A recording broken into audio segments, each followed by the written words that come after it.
Muy bien. Buenos días.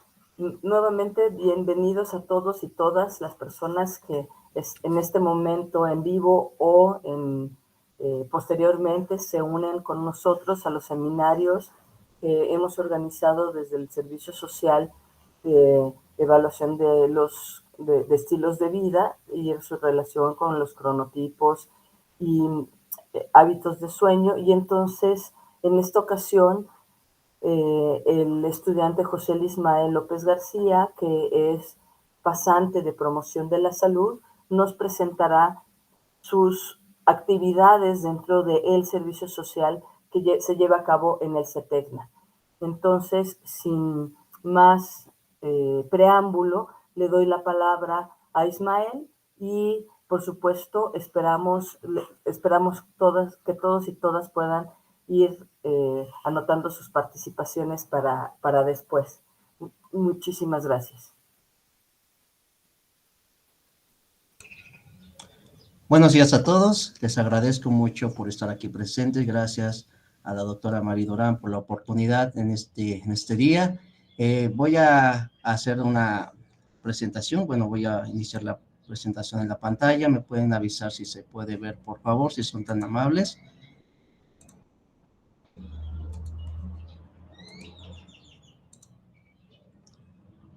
Ya se puede visualizar, ¿verdad? Sí. Sí, ya.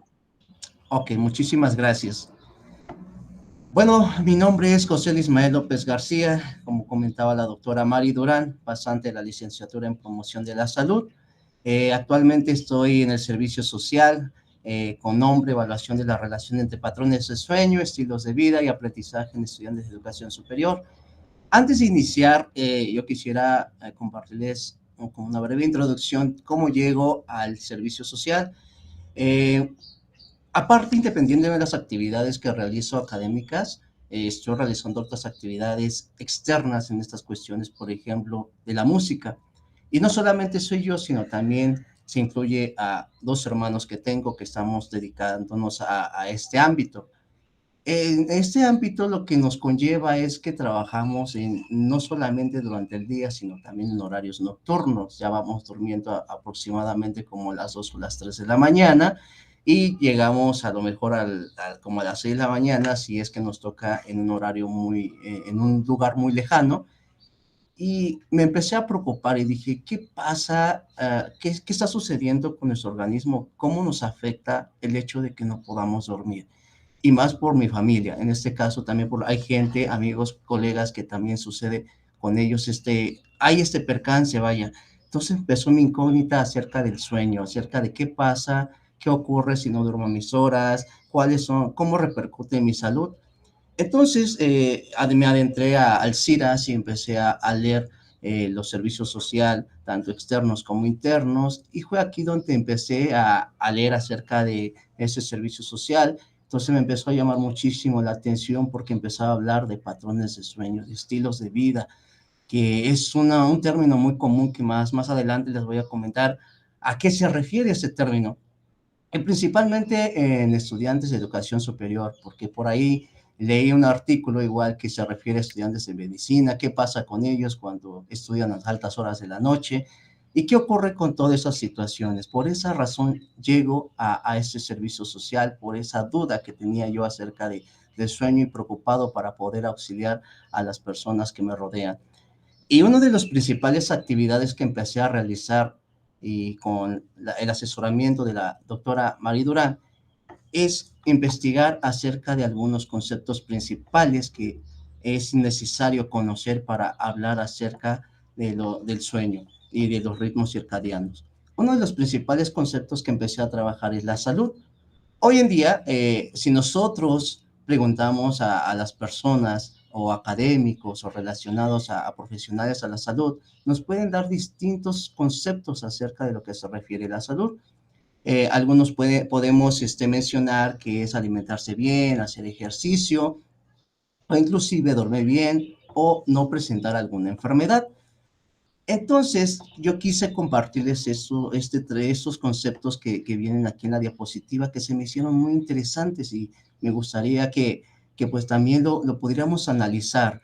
Uno de ellos, el que más se utiliza, es el de la OMS. La OMS dice que es un estado de bienestar biopsicosocial. ¿A qué me refiero con esto? Que hace alusivo a lo que es lo físico, mental y social, y no solamente de afecciones o ausencia de la enfermedad.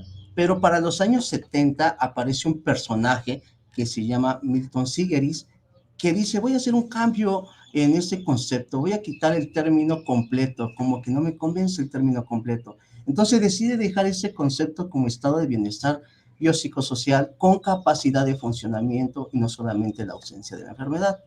Pero oh, sorpresa, también tenemos lo que dice la Carta de Ottawa. La Carta de Ottawa percibe a la salud como un recurso que es necesario para cumplir nuestras metas en la vida. Y bueno, al cumplir nuestras aspiraciones estaremos haciendo alusión que también tenemos salud. Pero también tenemos por otro lado a Sra. Cristina Laurel, que mencionó y resaltó que es un proceso que está determinado por las condiciones sociales que van a rodear al sujeto. ¿Qué quiero decir con esto? Que el sujeto va a ser producto del trabajo que esté realizando en la vida cotidiana o la clase social a la cual pertenece. Entonces, son tres conceptos muy importantes que, pues sí, haríamos la invitación en este caso, o hago la invitación, mejor dicho, a proceder a analizar el concepto de salud. Y de esta manera empieza mi investigación, empiezo a indagar un poquito más acerca de la información y llego al concepto que es estilos de vida. Hoy en día, de igual manera, cuando hablamos de estilos de vida, hacemos alusión a acciones, hábitos, conductas que nosotros tenemos. Entonces, hago alusión a dos autores aquí que los resalto precisamente en esta diapositiva, en la cual ellos resaltan y mencionan que hablar de estilos de vida o mencionar acerca de estilos de vida es hablar de hábitos, conductas, hasta decisiones o actividades, y eso se va a desarrollar en la vida diaria de la persona y eso va a ser susceptible de poder modificarse.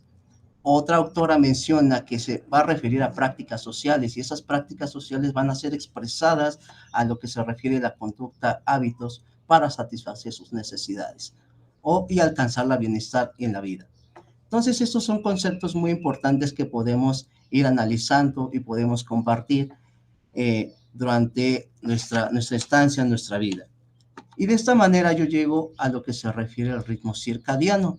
En un comienzo yo había escuchado este término, pero no lograba digerir a qué se refiere o hacia dónde iba.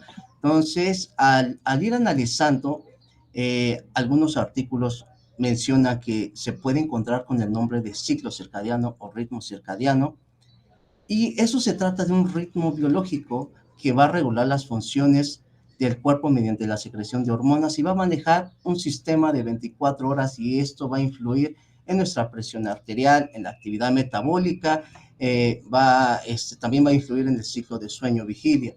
¿Y dónde son generados estos ritmos circadianos? Esa es la pregunta que pues nos estaremos haciendo en estos momentos.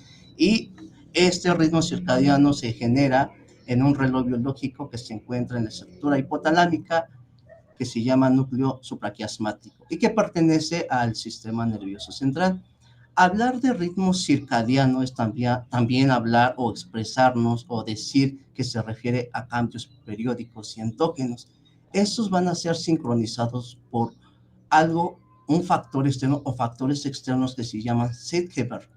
Esos son, como yo los acabo de mencionar, y disculpen la repetición, son factores externos y uno de los principales factores externos que tenemos es el ciclo de la luz, luz y noche, o día y noche. Ese es uno de los principales factores que van a estar sincronizando con el ritmo circadiano. Bueno, posteriormente llegamos a un punto de cronotipos, al concepto de cronotipos, perdón.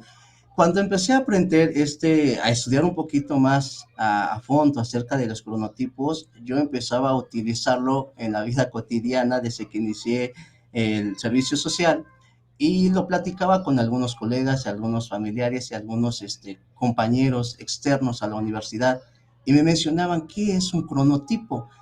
Entonces, es un término que a lo mejor no muchos conocemos o algunos que se dedican al área, pues sí tienen esa facilidad de conocer el término. Me sorprendió mucho porque hay autores que mencionan que si nos referimos a cronotipos estaremos hablando de una sincronización de los ritmos circadianos. Eso suena un poco técnico, pero también tenemos otros autores que hacen alusión que si cuando nos referimos a cronotipos estamos haciendo referencia a la preferencia o rasgos que van a tener los seres humanos por preferir tener mayor actividad durante la mañana o bien por la tarde o la noche. Entonces, a eso estaremos haciendo alusión cuando estamos hablando de cronotipos. Pero sorpresa, también tenemos diferentes tipos de cronotipos. Tenemos un cronotipo que es matutino o también conocido como madrugadores o alondras. Estos tipos de cronotipos o esas personas que tienen este tipo de cronotipo, como lo mencionaba anteriormente, se inclinan por tener mayor actividad durante la mañana y conforme transcurre el día, esa actividad va disminuyendo. Esto quiere decir que los cronotipos matutinos se tienen que ir a dormir temprano, podríamos decirlo de esta manera. Hemos visto algunas personas que a lo mejor son muy activas durante la mañana, hacen sus tareas cotidianas y cuando llegan las 8 o las 9 de la noche ya quieren irse a dormir. Entonces estamos hablando posiblemente de personas que con cronotipo matutino. Posteriormente pasamos al cronotipo vespertino nocturno. Ahorita voy a dejar un poquito al último la parte de cronotipo intermedio. El vespertino nocturno, también conocido como trasnochadores o lo relacionan con búho, este tipo de cronotipos son las personas son las personas que padecen o que tienen, perdón, mejor dicho, esa es la expresión correcta, mayor actividad durante la noche o las primeras horas de la tarde y posteriormente en la noche. Y cuando podemos analizar de esta manera que durante la mañana estas personas que tienen ese tipo de cronotipo van a estar somnolientos durante las primeras horas de la mañana. Y bueno, del lado derecho les presento una imagen donde hace alusión a cronotipo matutino y relacionándolo con un ave que son las alondras y el cronotipo vespertino que es un búho. Y retomando la parte intermedia, los cronotipos intermedios, estos no van a tener preferencia ni para los horarios de la mañana ni en la tarde. Entonces son los cronotipos que se van a adaptar en distintos horarios. Y de acuerdo a las investigaciones que he estado realizando, la mayoría de los autores menciona que en su gran mayoría de la sociedad presentan este tipo de cronotipos. Y la pregunta es cómo nosotros podemos conocer los tipos de cronotipos. Hay dos distintos caminos que tomar para poder conocer los distintos cronotipos. Un primer camino se llama cronotipo objetivo. Debo hacer énfasis que en esta parte no indagué mucho a profundidad porque se resaltó más la parte de cronotipos subjetivo que más adelante voy a estar platicándoles, pero les voy a dar un panorama general acerca de las técnicas de cronotipo objetivo. Una de las principales es el inicio de la subida de la melatonina con luz tenue. ¿Esto qué quiere decir o qué es? Es una herramienta que nos va a ayudar a medir los valores de la melatonina cuando ascienden y se mantienen sus concentraciones en un umbral determinado que se estima que es un aproximado de 5 picogramos sobre mililitro. Este término de picogramos, pasado a una notación científica, equivale a 1 por 10 a la menos 12 para tener una mayor comprensión en esta parte. Posteriormente viene la actimetría. La actimetría es uno de sus funciones o sus objetivos, podríamos decirlo de esta manera, es evaluar lo que es la actividad y la posición. ¿Cómo se evalúa esto? Por medio de un dispositivo que se llama actímetro. El actímetro va a registrar y va a almacenar lo que se refiere a la actividad y la posición corporal. Posteriormente llegamos a la temperatura corporal. Algunos autores mencionan que la temperatura corporal medida de manera central es un buen marcador para los ritmos circadianos, pero realizar mediciones continuas es un poco complejo. Y esa razón, y yo creo que algunos saben acerca de esas mediciones de temperatura corporal central, que es a través del recto o bien del esófago. Inclusive algunos autores mencionan que también es a través del tímpano, me parece. Pero esto con las mediciones continuas suele ser difícil. Por tal motivo optan por agarrar la temperatura corporal medida desde la temperatura corporal periférica se le llama, y es a partir de la muñeca. También toman en cuenta la temperatura distal, que es tomado de la piel de los dedos de las extremidades, que son los dedos de los pies y de las manos. Posteriormente también tenemos la temperatura, actividad y posición. No conforme a lo mejor de tomar solamente la temperatura periférica, deciden meter otra variable más, que la actividad física y la posición corporal. Es importante mencionar también que hacen alusión también a las hormonas que son circadianas, como es el cortisol y la melatonina, que el cortisol se toma las mediciones a través de la saliva. Es importante también mencionar que el cortisol va variando sus concentraciones durante el día. Si se va a tomar como un marcador para medir los ritmos circadianos o determinar los cronotipos, es importante tener en cuenta que las horas de alimentación pueden afectar las concentraciones de cortisol, o bien a lo mejor el nivel de estrés, al igual que la melatonina. Si se va a agarrar como un marcador para el ritmo circadiano, es importante tener en cuenta que si pasamos mucho tiempo en el celular, eso también puede afectar a lo que inhibe la melatonina. Bueno, posteriormente tenemos un segundo camino para determinar los cronotipos, como decía hace un momento. Y los cronotipos se le llaman cronotipos subjetivos, y esto se basa en la aplicación de cuestionarios.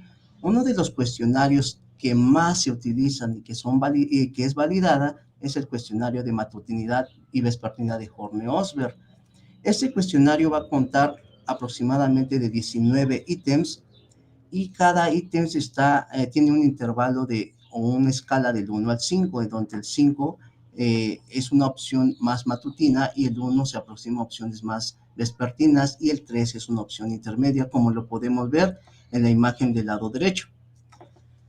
Y bueno, ¿cómo es la dinámica para determinar el cronotipo a partir de este cuestionario? Lo que va a suceder es que a la persona que se le aplique este cuestionario va a elegir cada una de sus opciones. Al final, uno tiene que hacer la sumatoria y obtener un punto. Ese punto lo vamos a relacionar, o le vamos a hacer la comparación, se le puede decir de esta manera, a los puntos de corte que maneja este cuestionario. Por ejemplo, la dinámica es la siguiente. Ese cuestionario dice que si el valor que se obtuvo de ese cuestionario va de 59 a 86, estaremos hablando de que se refiere a un cronotipo matutino.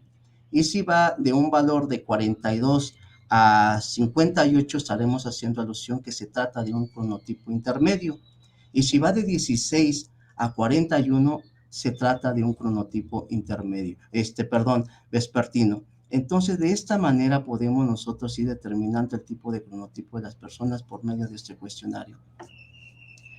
Por otro lado, tenemos el cuestionario cronotipo de Múnich. Este consta de 17 ítems que van a estar haciendo alusión a lo que es la comparación entre la hora de dormir, la hora de acostarse, y la hora de sueño. También toma en cuenta este cuestionario la parte en donde nosotros, el tiempo que estamos en espera para poder dormir antes de apagar la luz, la latencia de sueño también lo toma en cuenta, la hora de despertarse, la hora de levantarse, y principalmente este cuestionario toca puntos importantes como es el punto medio de sueño, tanto para los días laborales como los días libres. ¿Qué quiero decir con esto? Ese cuestionario se para en dos maneras. Va a tener, de un lado, va a tener análisis de los cuestionarios acerca de cuáles son el inicio y el fin de sueño y la duración de sueño durante los días de trabajo, y de la misma manera para los días libres. Entonces se calcula esto, que se determina como punto medio de sueño para ambos días. Es importante resaltar que no hay mucha investigación, no hay muchos artículos que hablen a profundidad de este cuestionario, puesto que solamente lo resaltan de forma teórica, pero hay que mencionar que son ecuaciones matemáticas que hay que determinar, que hay que conocer para determinar qué tipo de cronotipo estamos hablando de las personas. Entonces, no muchos artículos hablan acerca de eso. Aquí la anomalía que tuve es que tuve que indagar más artículos científicos, más libros para poder conocer y para poder ir armando este punto y conocer el tipo de cronotipo. Lamentablemente, otra cuestión es que este tipo de cuestionario no se puede aplicar a personas que tienen turnos rotatorios o turnos nocturnos. Igual, de la misma manera, si la persona tiene variación de actividades cada semana, cada mes, no se le puede aplicar ese tipo de cuestionario. Posteriormente tenemos otro tipo de técnica que es el cuestionario de tipo circadiano.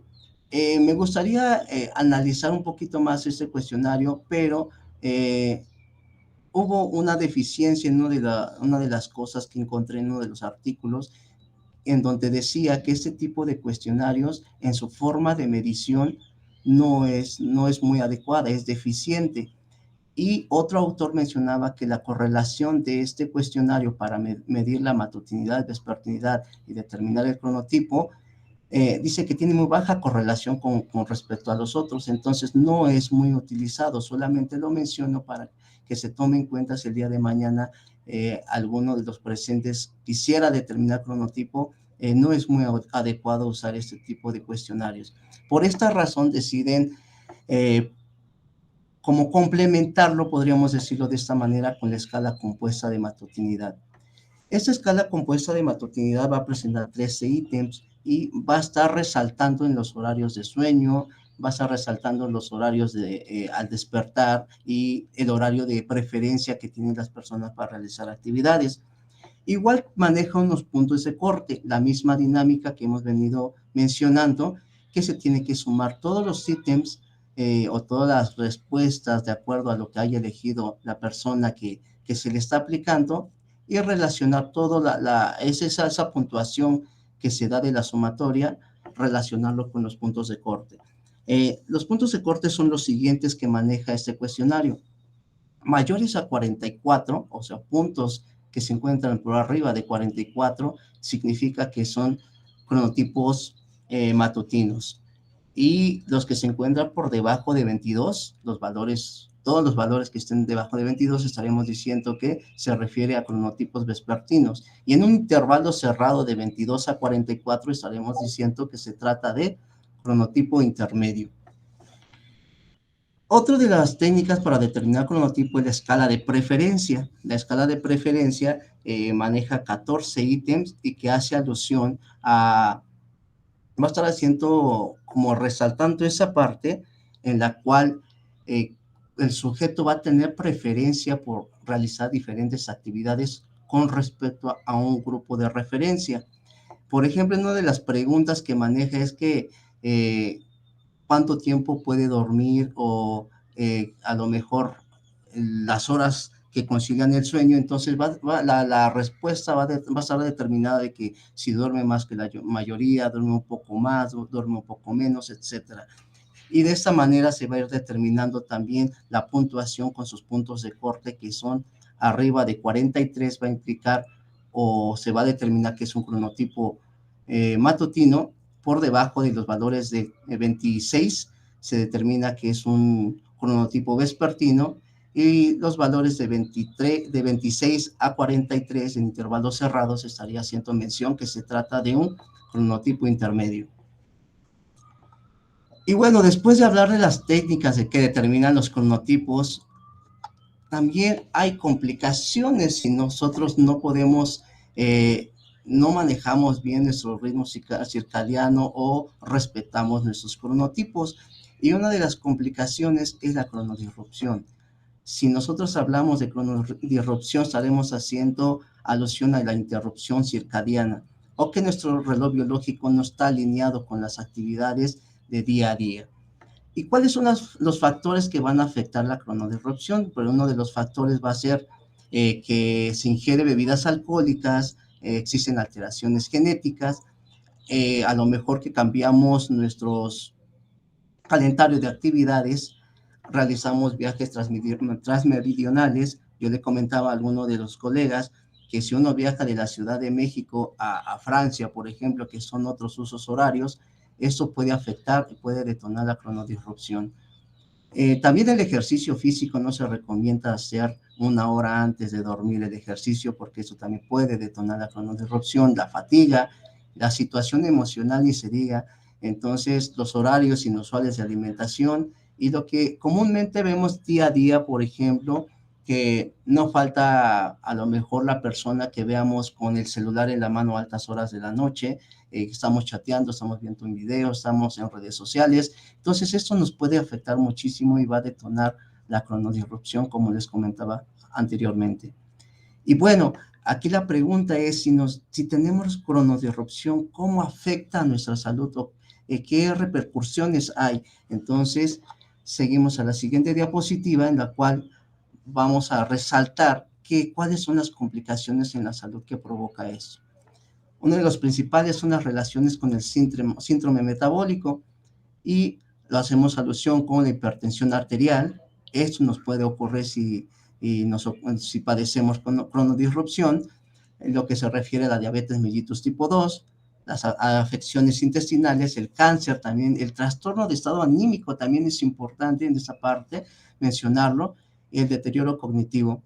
Aquí me gustaría platicarles un poco acerca de algunos artículos que estuve leyendo y que menciona acerca de las personas que están trabajando en turnos nocturnos, que a lo mejor son más activos en la mañana, pero por cuestiones de necesidad tienen que trabajar por la noche.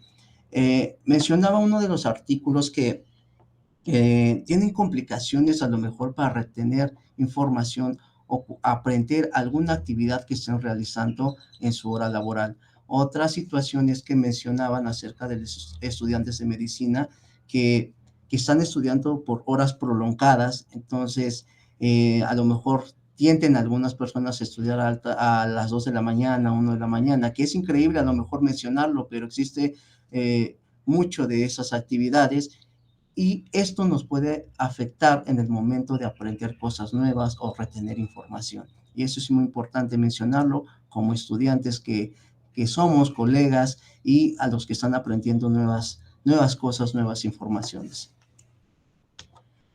También es importante mencionarles de manera general acerca de la fatiga. Cuando nosotros hablamos de fatiga, estamos hablando de que el cansancio.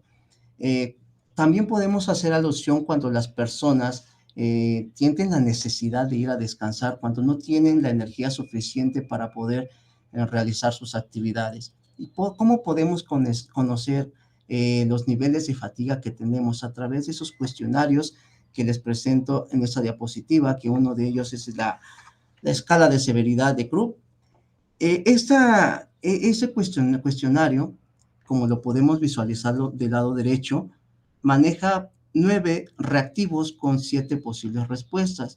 Aquí la persona que se le aplique va a tener que elegir cada una de esas respuestas de acuerdo a los reactivos que se están presentando ahí. Al final se va a tener un punto, podríamos decirlo, que de la cual se obtiene de este test y se va a comparar con los puntos de corte que maneja la escala severidad de Krupp.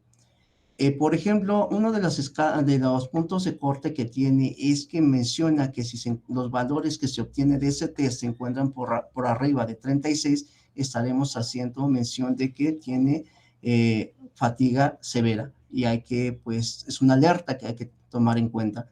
Si los valores se encuentran por debajo de 36, significa que no presenta fatiga como tal. La escala de impacto de fatiga va a manejar 8 ítems aproximadamente, de la misma manera, la misma dinámica. Conforme vayan respondiendo, uno tiene que hacer la sumatoria también de los puntos al final, y este valor que nos dé, vamos a estar comparándolo o analizándolos con los puntos de corte. Los puntos de corte de este cuestionario mencionan lo siguiente, que dice que de 0 a 3 no va a presentar fatiga, de 4 a 14 va a presentar una fatiga moderada, y los valores que van de 15 a 32 van a presentar fatiga severa. De esta manera podemos determinar los niveles de fatiga con la escala impacto de diario de fatiga. Por último, en este cuestionario de fatiga encontramos la escala modificada de impacto de fatiga. Este va a contar con 21 ítems aproximadamente. Entonces, aquí lo que va a pasar es que va a estar analizando cómo se altera. Cada pregunta va a estar analizando, nos va a dar una respuesta de qué tan importante es la fatiga, o cómo se presenta, o qué nos afecta en la vida cotidiana, haciendo alusión a lo que es la fatiga. Es un poquito prolongado, un poquito laborioso ir platicando cada uno de esos cuestionarios, pero es importante resaltar que todos tienen la misma dinámica. Aquí lo único que va a estar variando con respecto a los cuestionarios son los puntos de corte, pero todos tienen que manejarse de la sumatoria, tenemos que manejar los puntos finales y con eso relacionarlos con los puntos de corte. Posteriormente tenemos los cuestionarios de somnolencia diurna. Hablar de somnolencia quiere decir la tendencia a quedarnos dormidos. Entonces, ¿cómo podemos medir la somnolencia? Pues a través de dos cuestionarios que les propongo en esta diapositiva. Uno de ellos es la escala de somnolencia de Epworth, que es la que estoy presentando desde el lado derecho. Este va a constar de aproximadamente 8 reactivos y va a manejar una escala de 0 a 3, como lo podemos visualizar en la imagen. Entonces 0 va a implicar nunca se ha dormido, y 3, elevada posibilidad de dormirse. De la misma manera, cuando se tenga estos puntos, se va a relacionar o se va a hacer el análisis con los puntos de corte, y menciona que si la persona tiene un valor menor a 10, se estará haciendo mención que se encuentra en un estado normal, es decir, que no presenta somnolencia como tal. En un valor de 10 a 12, ahí sí vamos a decir que se encuentra en una somnolencia marginal. Y en un valor excesivo a 12, o sea, mayores que 12, estaremos haciendo alusión que presenta somnolencia excesiva. La escala de somnolencia de Stanford maneja 7 reactivos, y solamente la persona va a poder elegir uno de acuerdo a por lo que se siente en el momento, vaya. Y si esta elección que se marcó es mayor o igual a 3, se estará haciendo alusión que sí presenta somnolencia. Valores menores a 3 no presenta somnolencia. De esta manera se manejan estos cuestionarios acerca de la somnolencia diurna. Y de esta manera llegamos a cuestionarios de aprendizaje. Es importante mencionarles que en los cuestionarios que les menciono aquí van a medir de manera diferente los modos o las maneras de cómo podemos ir aprendiendo. El primero de ellos es el cuestionario BARC. BARC, esas variables implican que evalúa lo que es el modo de aprendizaje visual, auditivo, lectoescritura y kinestésico. Kinestésico quiere decir que nosotros estamos aprendiendo de manera que tenemos que hacer las cosas, tenemos que llevarlo a cabo para poder ir aprendiendo. Ese cuestionario lo que va a hacer es que, bueno, les menciono que tiene 16 ítems aproximadamente. Aquí la persona puede elegir varias opciones, que son, me parece que cada ítem tiene 4 opciones y puede elegir más de una. Al final se va a presentar en una tabla. En la parte superior se va a agregar o se va a poner los diferentes tipos de aprendizaje, que son visual, auditivo, lectoescritura y kinestésico. Y se va a ir agregando los incisos, se va marcando los incisos, mejor dicho de otra manera, disculpen. Se va a marcar los incisos y al final se va a hacer un conteo y se va a llegar a la conclusión del que tenga mayor puntaje. Ese va a ser el modo o el estilo de aprendizaje que tiene esa persona. El cuestionario de Honey Alonso tiene 81 ítems, es la que les muestro del lado derecho. Como podemos ver, aparecen unos paréntesis y enseguida el texto.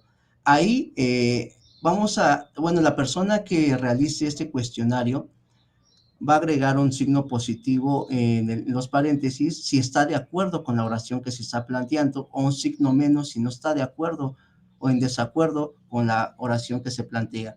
De esta manera, al final se va a organizar en una tabla todos los números de los ítems y se va a ir marcando los ítems y los números, perdón, de estos, de los incisos que se marcaron con signo positivo.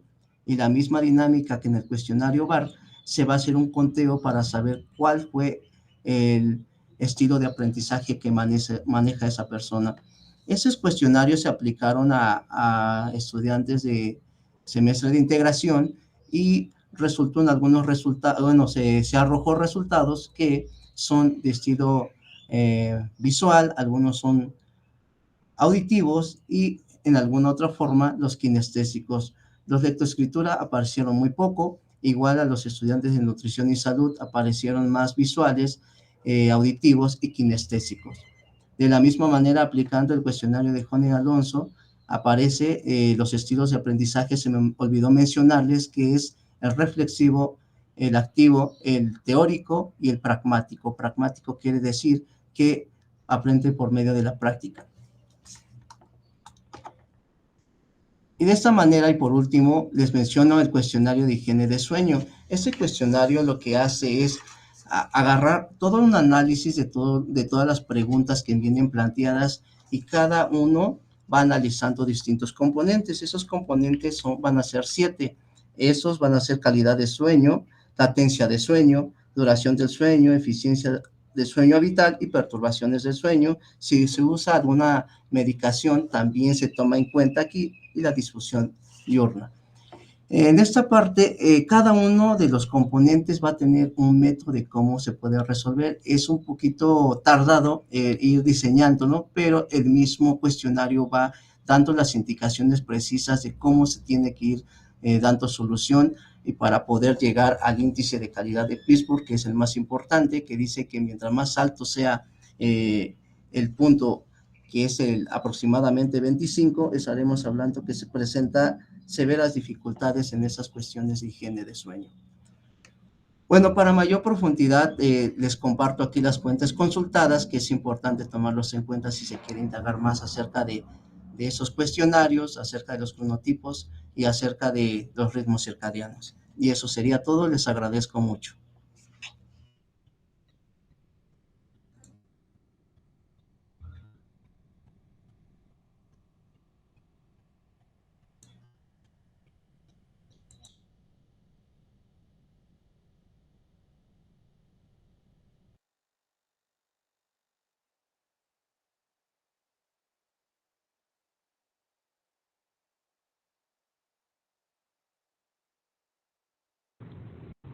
Hola Isma, pues muchas gracias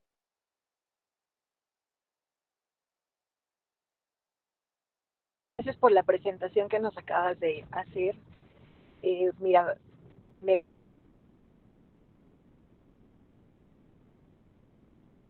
gustaría mucho aprovechar este espacio para agradecer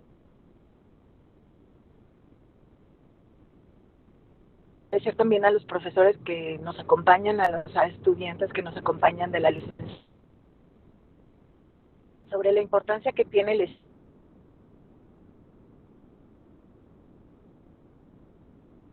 estilo de vida para crear 3 pilares fundamentales que son los que genera la inflamación, o sea, estados generalizados de inflamación en diferente grado del cuerpo. La segunda marca importante es crear alteraciones en la funcionalidad del sistema inmunológico, y el tercer punto es generar disrupción también a nivel de la microbiota derivada por el estilo de vida. Entonces, me parece muy importante todo esto que estás presentando, Isma, porque es muestra de todas las herramientas que existen para poder evaluar desde diferentes aspectos el impacto que tiene nuestra forma de vivir, desde la calidad del sueño, la higiene del sueño, la importancia de la fatiga, conocer un poquito sobre, a nivel de investigación sería muy interesante medir los niveles de melatonina, por ejemplo, o a lo mejor a través de mediciones de temperatura en los estudiantes, conocer o caracterizar a la población. Pero bueno, pues eso, para felicitarte también, se nota que te gusta el tema, pero también se nota estas habilidades musicales que a la hora de presentarte ante un auditorio facilitan mucho tu exposición. Me gustó mucho, Isma, cómo expones, me gusta, te felicito.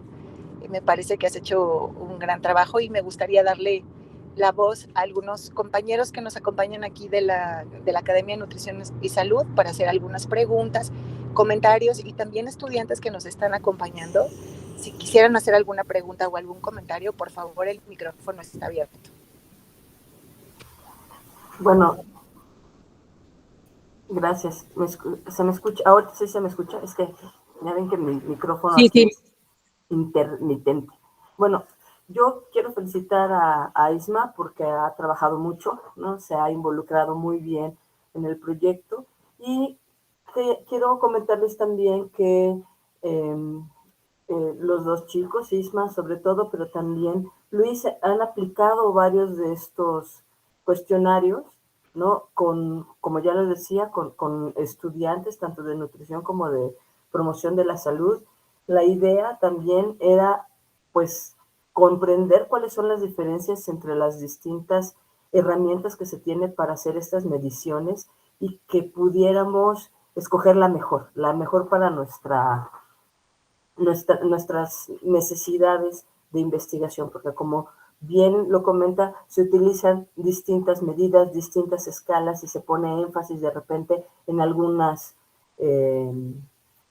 parámetros que no necesariamente son los que más nos interesan, pero sobre todo hay algunos que son muy complicados de hacer las lecturas, como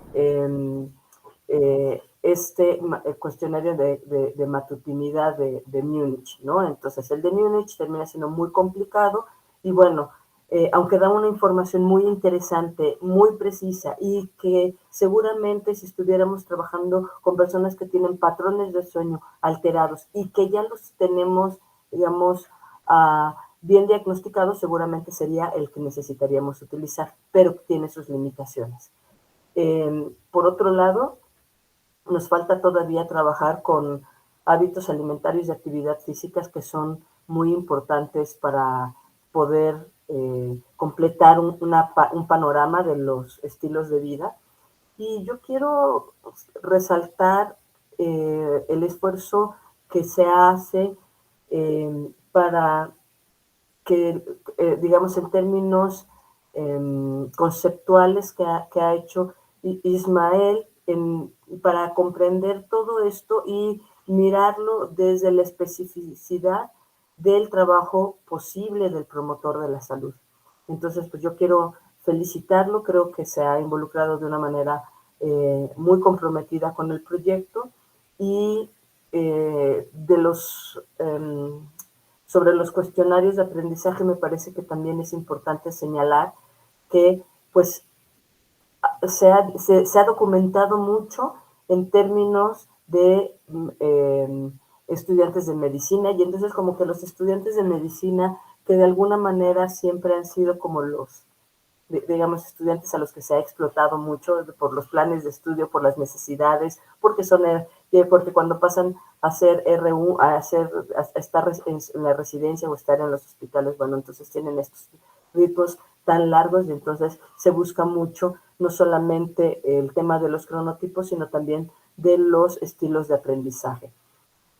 Pero se dejan muchas otras licenciaturas, ¿no?, que también tienen impacto, porque también, cuando menos las que nosotros estamos viendo, están dentro del área de la salud. También tienen sus propias exigencias, sus propios retos, y también nos interesa ver cómo aprenden nuestros estudiantes. La idea es, pues si entendemos mejor cómo aprenden nuestros estudiantes, podremos diseñar mejores actividades para facilitar su aprendizaje, que para eso, esa es la idea del profesor aquí en la Universidad Autónoma de la Ciudad de México. Yo te felicito, Isma, y pues le dejo el micrófono para los demás participantes. Gracias.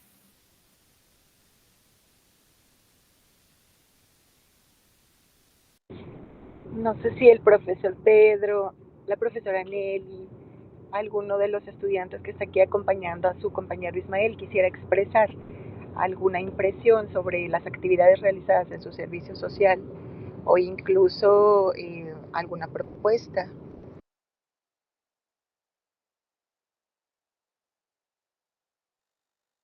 Adelante, Nelly, gracias. Sí, gracias.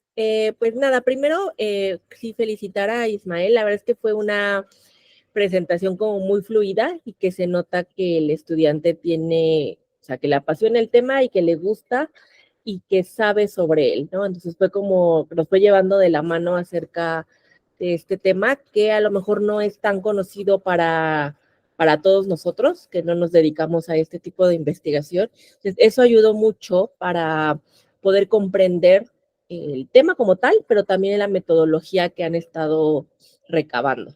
Entonces, como decía la profesora Durán, efectivamente hay algunos y pues investigaciones que se han hecho en otros estudiantes, pero pues es importante que lo vayan haciendo también ya en los estudiantes de las licenciaturas como de nutrición, protección civil, etcétera, ¿no? Entonces, nada, yo la verdad es que es un tema que conozco poco, pero me quedo como muy pues, contenta de que los estudiantes están abarcando temas nuevos de investigación y que además los están abarcando desde una nueva visión y sobre todo los están haciendo muy bien. Entonces, nada, yo muchas felicidades y no tengo más preguntas. Gracias.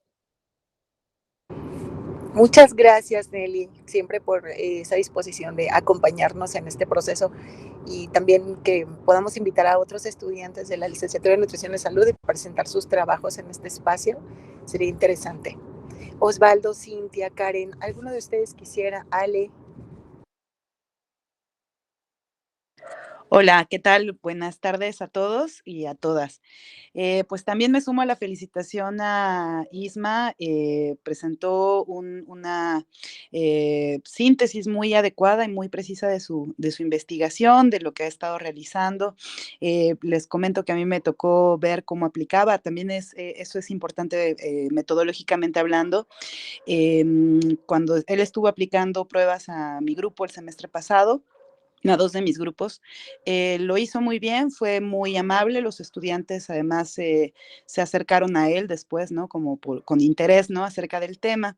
Y solamente respecto de la investigación, no sé si me perdí en algún momento o si se dijo o si lo has pensado, Isma, ¿cómo estarían pensando hacer una devolución a las personas que participaron en la investigación? Me parece relevante porque efectivamente, ¿no? Por ejemplo, con la cuestión de estilos de aprendizaje, es bien relevante que las personas obtengan cierta clase de pistas acerca de, o sí, una especie de aproximación acerca de cómo aprenden y que además tengan pues también a la mano elementos para saber que, digamos, si somos visuales, no significa que solamente podemos ser visuales, ¿no? Significa que es un canal, no es un medio por el cual aprendemos mejor, pero como todo aprendizaje, digamos, es posible ampliarlo, ¿no? Ejercitarlo y mejorarlo. Entonces, justo por eso me queda la duda, porque también algunos estudiantes al final en mi curso me dijeron que, pues como que qué iba a pasar, ¿no? Que qué les recomendaba yo. Entonces, sobre eso solamente sería mi duda y pues felicito mucho a Isma y pues les agradezco mucho el espacio. Es muy relevante que escuchemos otras investigaciones también como profesoras y profesores. Así que gracias. Muchas gracias, profesora Alejandra. Isma. Bueno, muchas gracias ahora sí por las expresiones. Comentaría con la doctora Mari Durán acerca de qué hacer con estos datos. Efectivamente, ya se estuvieron calculando, se tienen ya los registros en la base de datos de Excel de las distintas formas de aprendizaje. Estaría bien ponerme de acuerdo con la doctora y por qué no hacerlo, resaltar esa parte para que los compañeros pues tengan el conocimiento de cómo, de qué forma pueden aprender, porque como yo les comentaba, también se me olvidó resaltar que el hecho de que sean kinestésicos también tienen un poquito de todo, entonces uno puede ir como que explotando esa parte, aunque inclusive hay estudiantes que solamente son teóricos y pues no son nada analíticos o no viene parte analítica, no viene parte kinestésica, entonces es importante tomarlo en cuenta porque pues no van a poder aprender a lo mejor viento. Entonces es algo que debemos de tomar en cuenta, y yo también lo digo por experiencia, porque soy más kinestésico, un poquito más analítico. Entonces si pongo a lo mejor la parte teórica, yo creo que sería una deficiencia, ¿no? Pero a lo mejor es importante tomarlo en cuenta y darlo a conocer, y con el permiso de la doctora Mari Durán, pues estaremos trabajando en ello. Gracias.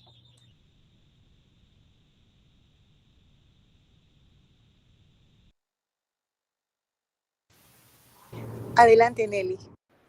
Sí, y pensando en esto que comentaba ahorita la profesora Ale Rivera y lo que comentabas también, Isma, tal vez también sería importante que esta información nos la hicieran llegar a las y los profesores, ¿no? Porque a lo mejor los estudiantes van a aprender cómo tienen que aprender, ¿no? Como nuevas formas, pero a veces los profesores pues no sabemos cómo están aprendiendo nuestros estudiantes y planeamos todas nuestras actividades de aprendizaje, enseñanza para un tipo de aprendizaje, porque a lo mejor es el que a mí me queda bien, pero no es el que precisamente les está funcionando a mis estudiantes. Entonces, eso también nos serviría mucho, a lo mejor no, pues no aplica para todos los planteles tal cual, ¿no? Porque no van a ser los mismos prevalencias, porcentajes, etcétera, pero a nosotros, por ejemplo, a mí en Cuautepec sí me ayudaría también conocer esa información de cómo están aprendiendo los estudiantes de nutrición, ¿no? Entonces, enfocar todas mis actividades a tratar de ayudarles, ¿no? Porque a veces uno trata, pero a lo mejor no lo estamos haciendo del todo bien. Esa información también nos serviría a nosotras, aunque no hayamos formado parte del estudio. Entonces sí, está bien interesante. Sí, a mí se me ocurre que a lo mejor podremos hacer un póster con esta información y compartirla, ¿no? Haciendo una buena descripción de los grupos con los que se trabajó, para que también vean, pues, en realidad hay algunas cosas que fueron complicadas, sobre todo que hicimos al final del semestre, ¿no? Creo que el timing no fue nuestro mejor timing, porque estábamos haciendo el timing muy bien con respecto al servicio social, pero no con el semestre, y entonces pues no pudimos como dar la devolución a cada uno como nos hubiera gustado. Eso por un lado. Y por otro, creo que una de las cosas que a mí me llama más la atención es que nuestros estudiantes en general no tienen habilidades de lectoescritura, ¿no? Y entonces cuando nosotros les decimos, ahora lee este capítulo, lee esta otra cosa, y entonces los ponemos a leer y a leer y a leer y no nos está funcionando. Entonces necesitamos justamente,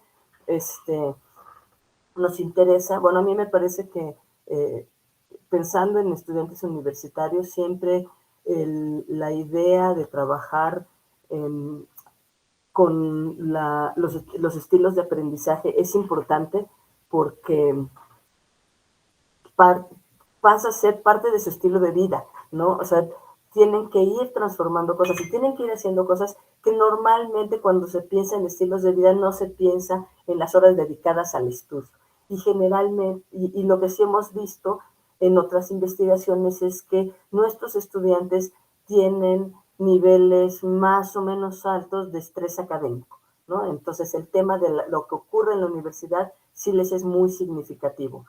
Pero bueno, pues una de las formas de aproximarnos es esta. Entonces, pues yo creo que pues podemos pensar en un póster, y ese póster compartirlo con las profesoras, los profesores, y a lo mejor buscar un espacio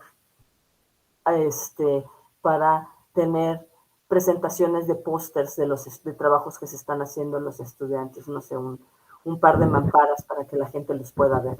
Eso habrá que irlo organizando.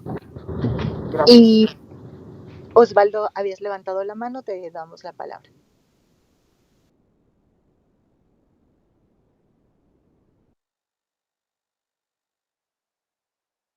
Sí, no solamente igual para felicitar al compañero, fue una exposición muy completa, muy entendible todo lo relacionado a los cronotipos.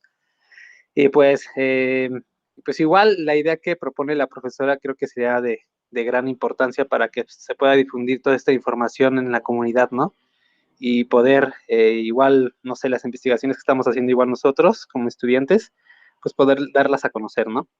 A la comunidad y vean qué se está haciendo, porque son temas muy importantes que creo que pues todos tenemos que conocer, ¿no?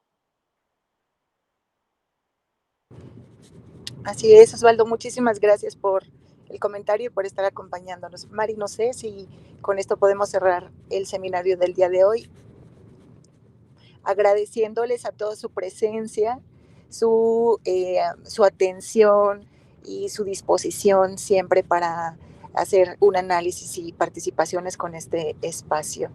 Muchas gracias, compañeras y compañeros que están aquí, estudiantes, muchas gracias. Les mando un abrazo y espero que tengan un feliz día. Muchas gracias, hasta Muchísimas luego. gracias. Hasta luego. Hasta luego. Linda tarde, hasta luego, hasta pronto.